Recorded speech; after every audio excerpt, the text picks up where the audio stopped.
नदीम एक गरीब किसान था। मिट्टी का घर, एक छोटा सा खेत और 2 बच्चे उसकी पूरी दुनिया थे।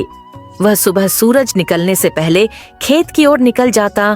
फटे पुराने कपड़े, टूटे जूते और हाथों में छाले होते, लेकिन दिल में एक मजबूत हौसला होता था। नदीम के कुछ रिश्तेदार शहर में रहते थे। बड़े बड़े बंगले, कीमती गाड़ियाँ और हर चीज में शान और शौकत। अरे काम वाली, जरा ठीक से पोछा लगाओ। नदीम की भाभी बहुत गुस्से में काम वाली को डांटने लगी। तभी नदीम के भाई की बेटी बोली, मम्मा, इस बार ईद पर नदीम चाचू के घर चलेंगे ना? हाँ बेटा, चलेंगे तुम्हारे गरीब चाचा के घर। नदीम की भाभी बहुत गुस्से में आकर बोली। हर ईद पर वे नदीम के गांव आते, लेकिन सिर्फ दिखावे के लिए। सुंदर कपड़े, महंगी खुशबुएं, तोहफे और साथ में कुछ ऐसे ताने जो नदीम के दिल को तीर की तरह चुभते थे। जैसे ही नदीम की भाभी और भाई उसके घर पहुंचते हैं, नदीम की भाभी तुरंत बोलती है, अरे नदीम, ये क्या हालत बना रखी है ईद के दिन। वही फटे पुराने कपड़े, वही झोपड़ी। मुझे लगा था तुम तो बदल गए होगे, लेकिन तुम तो वही गरीब के गरीब ही रहे। नदीम कुछ बोलने ही लगता है कि उसका भाई बीच में टोकते हुए कहता है, अरे सीमा, ये क्या बातें लेकर बैठ गई हो? ईद का बड़ा दिन है, छोड़ो सब बातों को। अच्छा नदीम, हमें बहुत भूख लगी है, कुछ खाने को ले आओ। ये सुनते ही नदीम खुशी खुशी खाने का बंदोबस्त करने के लिए निकल जाता है। नदीम काफी भाग दौड़ के बाद अच्छा खासा खाना बनवा लेता है और नीचे कपड़ा बिछाकर वो खाना रखने लगता है, दोनों मियाँ बीवी के लिए। तभी नदीम का भाई और भाभी आ जाते हैं।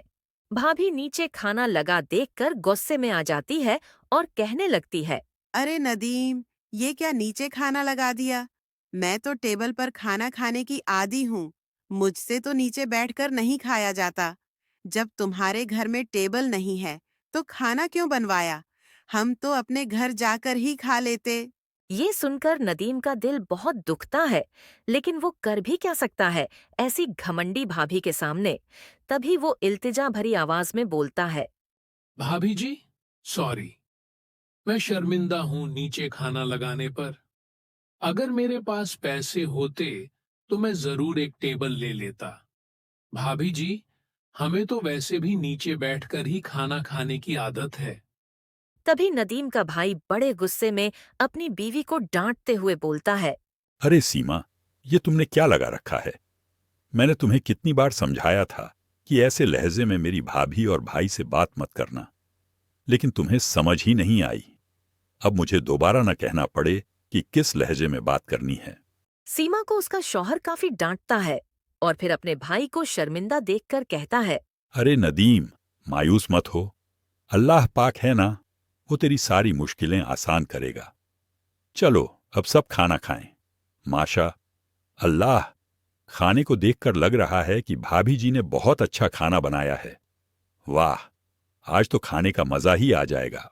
नदीम का भाई उसे तसल्ली देकर मुतमिन होता है और फिर सब लोग मिलकर खाना खाने बैठ जाते हैं। खाना खाने के बाद उसका भाई और भाभी घर के लिए निकल जाते हैं और जाते हुए कुछ गिफ्ट्स नदीम, उसकी बीवी और बच्चों को देकर जाते हैं। नदीम के भाई भाभी के चले जाने के बाद नदीम की पत्नी बहुत उदास हो जाती। अपनी गरीबी को देखकर और अपनी देवरानी के बनाव सिंगार को देखकर। आखिर कोई इंसान कब तक गरीबी में रहे। तभी वो नदीम से कहती है, सुनो जी, भला कब तक ये गरीबी झेलनी पड़ेगी। हमारे तो बच्चे भी स्कूल नहीं जाते। क्या सारी जिंदगी गमवार ही रहेंगे। अपने भाई भाभी को देखो, कैसी सुकून भरी जिंदगी गुजार रहे हैं। नदीम की बीवी मायूसी भरे लहजे में बोलती है। तभी नदीम बोलता है, अरे रोशनी, क्या करो, मुझे भी फिक्र होती है बच्चों की। मैं मेहनत तो बहुत करता हूं, लेकिन हर साल अनाज कम होता है, ज्यादा मात्रा में बढ़ता ही नहीं। लेकिन इस बार पूरी कोशिश और मेहनत करूंगा। इंशाअल्लाह मेरी मेहनत रंग लाएगी और हमारे बच्चों का मुस्तकबिल बेहतर हो जाएगा। नदीम रोशनी को तसल्ली देता है और खुद से वादा करता है कि वो अपनी बीवी बच्चों के अच्छे भविष्य के लिए रात दिन मेहनत करेगा और उसकी मेहनत रंग लाएगी, इंशाअल्लाह। अगले दिन नदीम सुबह सुबह ही खेत पर निकल जाता है। वो खुद से वादा करता है कि अब वो रात को ही लौटेगा, चाहे जो भी हो जाए, मेहनत खुद ही करेगा। वो सारा दिन खेतों में काम करता और रात गए लौटता।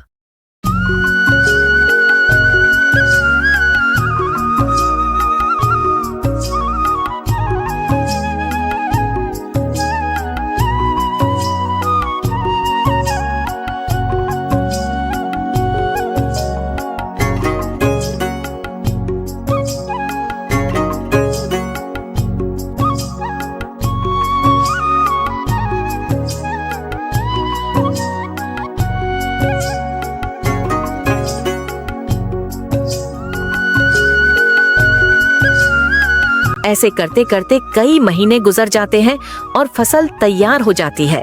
खुशकिस्मती से इस बार फसल की मात्रा 2 गुनी थी और बहुत अच्छी फसल हुई थी।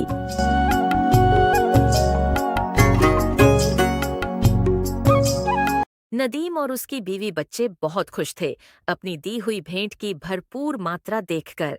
उन्हें यकीन हो चला था कि इस बार वे काफी अमीर होने वाले हैं, क्योंकि नदीम की रात दिन की मेहनत रंग लाई थी।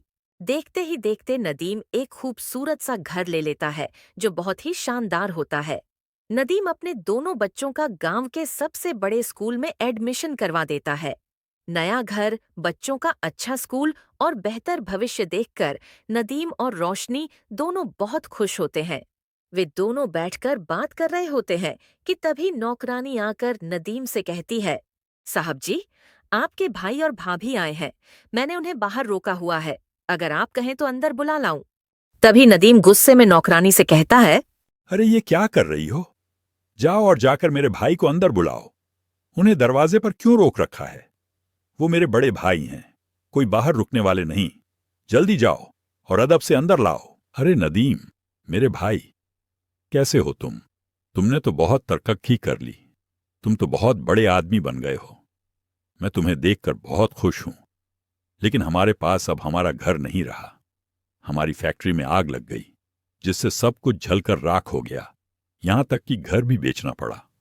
अब हम बेघर हैं और इसी उम्मीद में आए हैं कि तुम हमारी मदद करोगे। नदीम का भाई बहुत दुखी होता है और अपने ही छोटे भाई से मदद लेने आता है। उसे पूरी उम्मीद होती है कि नदीम जरूर उसकी मदद करेगा। तभी नदीम की भाभी सीमा बोलती है, मुझे माफ कर दो नदीम, मैंने तुम दोनों के साथ बहुत बुरा किया। मुझे ऐसा नहीं करना चाहिए था। मुझे सोचना चाहिए था कि वक्त कभी भी बदल सकता है। अरे मेरे प्यारे भाई, ये क्या बातें लेकर बैठ गए आप लोग? इतनी दूर से आए हैं। चलो पहले फ्रेश हो जाओ, फिर आराम से खाना खाते हैं। अरे रोशनी, जल्दी करो, कुछ अच्छा सा खाना बना लो ताकि भाई और भाभी का मूड भी अच्छा हो जाए।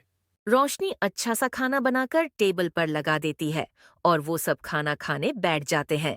तभी नदीम कहता है, अरे सीमा भाभी, मुझे आज भी याद है कि आप टेबल पर खाना खाती हैं। इसलिए मैंने रोशनी से कहकर टेबल पर खाना लगवाया अपनी भाभी के लिए, वरना हम तो आज भी नीचे बैठकर ही खाना खाते हैं। भाई, नीचे बैठकर खाने का जो मजा है वो टेबल पर खाने में कहाँ। हाँ, मुझे याद है। मेरे अंदर बहुत घमंड था, लेकिन अब सब कुछ खत्म हो गया है। आज हम खुद बेघर हैं। उसकी भाभी और भाई दोनों गहरे सदमे और दुख में होते हैं। वे अपने पुराने रवैये पर बेहद शर्मिंदा होते हैं। नदीम की माफ करने की आदत और उसका बड़ा दिल उन्हें अंदर तक झकझोर देता है। जिंदगी में वक्त कभी एक जैसा नहीं रहता। जो आज नीचे है वो कल ऊपर हो सकता है। इसलिए कभी किसी को छोटा मत समझो। रिश्तों की असली पहचान बुरे वक्त में होती है। घमंड इंसान को रिश्तों से दूर कर देता है, जबकि माफी और अपनापन दिलों को जोड़ता है। इंसान का सबसे बड़ा हथियार उसका अच्छा व्यवहार होता है, जो बुरे वक्त को भी भुला देता है।